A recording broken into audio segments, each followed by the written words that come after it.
നമസ്കാരം. തൊടിയിലെ ചെടി എന്ന പരിപാടിയിലേക്ക് ഏവർക്കും സ്വാഗതം. ഇന്ന് പരിചയപ്പെടുത്തുന്നത് പവിഴമല്ലിയെയാണ്. ദുഃഖതരു, രാത്രിമുല്ല എന്നുള്ള പേരുകളിൽ ലോകമെമ്പാടും അറിയപ്പെടുന്ന ഒരു സസ്യമാണ് പവിഴമല്ലി. ഹിന്ദുക്കളുടെ ഒരു പുണ്യതരുവാണിത്. ഈ സുഗന്ധ തരുവിനെ ആയുർവേദത്തിൽ ജ്വരഘ്ന ഔഷധത്തിലാണ് ഉൾപ്പെടുത്തിയിരിക്കുന്നത്.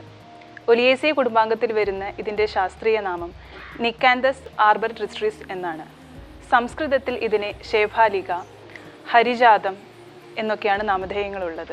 വാദത്തെയും ശരീരവേദനയെ ശമിപ്പിക്കുവാനും കരളിൻ്റെ പ്രവർത്തനത്തെ ത്വരിതപ്പെടുത്തുവാനും ഉത്തമമായ ഔഷധമാണ് പവിഴമല്ലി.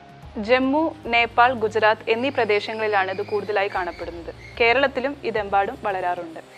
3 മുതൽ 8 മീറ്റർ വരെ നീളത്തിൽ വളർന്ന് ഒരു വൃക്ഷമാവുകയാണ് ചെയ്യാറുള്ളത്.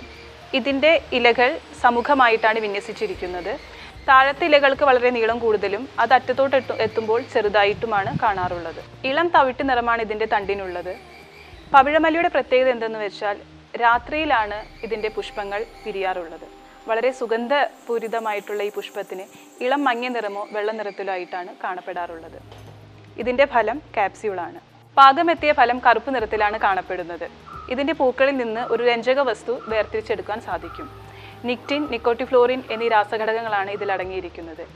ഇല, പൂവ്, വേര് എന്നിവയാണ് ഔഷധയോഗ്യമായ ഭാഗങ്ങൾ. ഇതിനെക്കുറിച്ച് കൂടുതലായി നമ്മുടെ ആചാര്യൻ ഡോക്ടർ CM ശ്രീകൃഷ്ണൻ വിശദീകരിക്കുന്നതാണ്.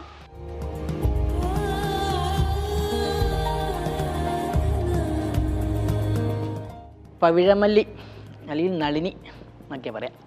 ഇത് എൻ്റെ ഏറ്റവും പ്രധാനപ്പെട്ട ഒരു ഔഷധയോഗം പറയുന്നത് ഇതിൻ്റെ ഈ സ്വരസം എടുത്ത് ലേശം തേൻ ചേർത്തിട്ട് കൊടുത്താൽ ഈ ലിവറിൻ്റെയും പ്ലീഹയുടെയും വർദ്ധിക്കുന്നത് കുറച്ച് കുറയും.